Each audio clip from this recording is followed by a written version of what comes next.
அஸ்ஸலாமு அலைக்கும். உங்கள் பீமாசா சமையல். இன்றைக்கி எல்லோரும் எப்படி இருக்கீங்கப்பா? நல்லா இருக்கீங்களா? நாங்களாம் நல்லா இருக்கோம். காலை வணக்கம். பிள்ளைங்கள்லாம் ஸ்கூலுக்கு போயிட்டாங்களா? எக்ஸாமுக்கு நல்லா படிக்கிறாங்களா?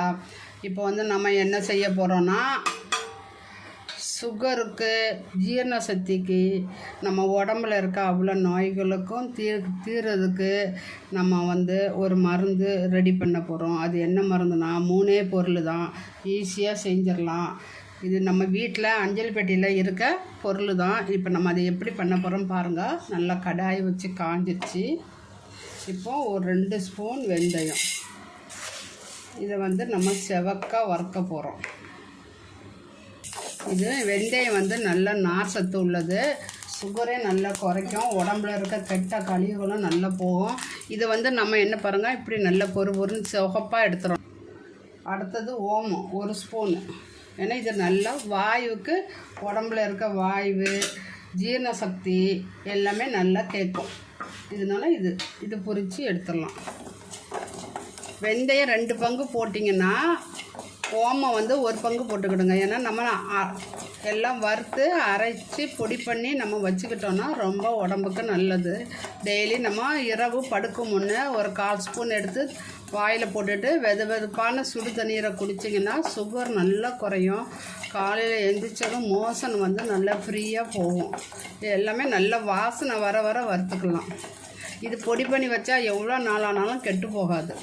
நம்ம நல்லா வறுத்துக்கிட்டு நல்லா ஆற விட்டுறணும். நல்லா ஆறின பிறகு பொடி பண்ணி திருப்பியும் அதை வந்து நல்லா ஆற விட்டுறணும். தட்டில் கொட்டி ஆறின பிறகு பாட்டிலில் அடைச்சி வச்சிங்கன்னா சூப்பராக வரும். இப்போ பாருங்கள், இது நல்லா வறுத்துட்டு வாசனை வருது. பக்கத்து அடுப்பில் காலையில் சப்பாத்தி சுட்டுக்கிட்டு இருக்கேன். இங்கே பாருங்கள், இதுவும் பொரிஞ்சு சவுண்டு கேட்குது பாருங்கள். இதேமாரி வரும்போது எடுத்துக்கணும். நீங்கள் நிறைய கூட செஞ்சு வச்சுக்கலாம். இது நம்ம கரிஞ்சீரகம் வறுக்க போகிறோம். கரிஞ்சீரகம் வறுக்கும் போது சட்டி நல்லா காஞ்ச பிறகு அடுப்பை வந்து ஆஃப் பண்ணி விட்டுக்கிட்டு, இல்லாட்டா எண்ணெய் சத்து வரும் 1 ஸ்பூனு வறுத்துடலாம்.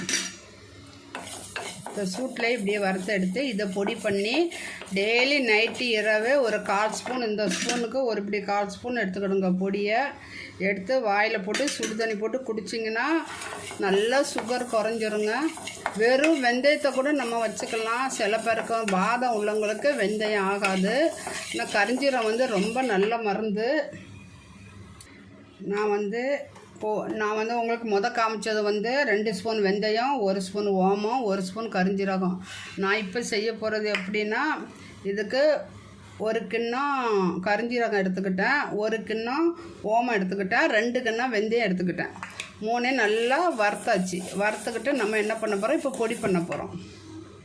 பொடி பண்ணும்போது நம்ம என்ன பண்ணணும், ஒரு விஷயம் இதில் இருக்குது, அது நல்லாவே தெரிஞ்சுக்கிடுங்க. அது எப்படின்னா, ஓமத்தையும் வெந்தயத்தையும் நல்லா பொடி பண்ணிவிட்டு லாஸ்ட்டில் கரிஞ்சீரகத்தை போட்டு பொடி பண்ணணும். ஏன்னா கரிஞ்சீரகத்தில் எண்ணெய் சக்தி இருக்கும், ஆனால் லாஸ்ட்டில் பண்ணிக்கலாம். 2 பொடி பண்ணிவிட்டு 3ஆவது இதை போட்டு பொடி பண்ணுங்க. இதை நீங்கள் சாப்பிடும் போது சுகர் எவ்வளோ இருக்குன்னு செக் பண்ணி பாருங்கள். செக் பண்ணி பார்த்துட்டு 10 நாள் தின்னுக்கிட்டு 2ஆவது சுகர் செக் பண்ணி பாருங்கள், எவ்வளோ இருக்கும் உங்களுக்கே தெரியும். இது கூட கரிஞ்சீரகம் போட்டுட்டோம். நல்லா பட்டு போல் அரைஞ்சிருச்சு பாருங்கள். இது கூட கரிஞ்சீரகத்தை போட்டு நல்லா அரைச்சிடலாம். இப்போ பாருங்கள், சூப்பராக பொடிச்சிச்சு பாருங்கள். இதை ஒரு கண்டெய்னரில் நல்லா ஆற விட்டு நல்லா இப்படி கிண்டி விட்டுருங்க. நல்லா ஆறின பிறவே சூப்பராக வாசனையாக இருக்குங்க. ஓமம், வெந்தயம், கரிஞ்சீரகம் வந்து கொஞ்சம் உடம்புக்கு சூடு. அதனால தான் நம்ம வந்து வெந்தயம் வந்து குளிர்ச்சி 2 பங்கு எடுத்துருக்கோம். 1 பங்கு வந்து ஓமம் எடுத்துருக்கோம், 1 பங்கு வந்து கரிஞ்சீரகம் எடுத்துருக்கோம். இது நல்லா ஆறின பிறகு இப்படி ஒரு பிஞ்சு எடுத்துக்கிடுங்க. கையில் ஸ்பூன் எடுத்து காட்டுறோம் பாருங்கள். இவ்வளோ எடுத்துக்கிடுங்க. எடுத்து வாயில் போட்டு 1 டம்ளர் சுடு தண்ணி வெதுப்பாக குடிச்சுக்கிடுங்க. குடிச்சிங்கன்னா உங்களுக்கு சுகர் நல்லா குறையும். உடம்புல இருக்க கழிவுலாம் டெய்லி காலையில் போயிடும். நல்ல ஜீரண சக்தி ஆகும். இதே மாதிரி நீங்கள் செஞ்சு சாப்பிட்டுட்டு கமெண்டில் எப்படி இருக்குன்னு எனக்கு கமெண்ட் பண்ணுங்கள். லைக் பண்ணுங்கள், ஷேர் பண்ணுங்கள், சப்ஸ்கிரைப் பண்ணுங்கள். பக்கத்தில் இருக்க பெல் பட்டனை கிளிக் பண்ணுங்கள். அஸ்ஸலாமு அலைக்கும். அடுத்த ஒரு நல்ல டிஷ்ஷோடு சந்திக்கிறேன்.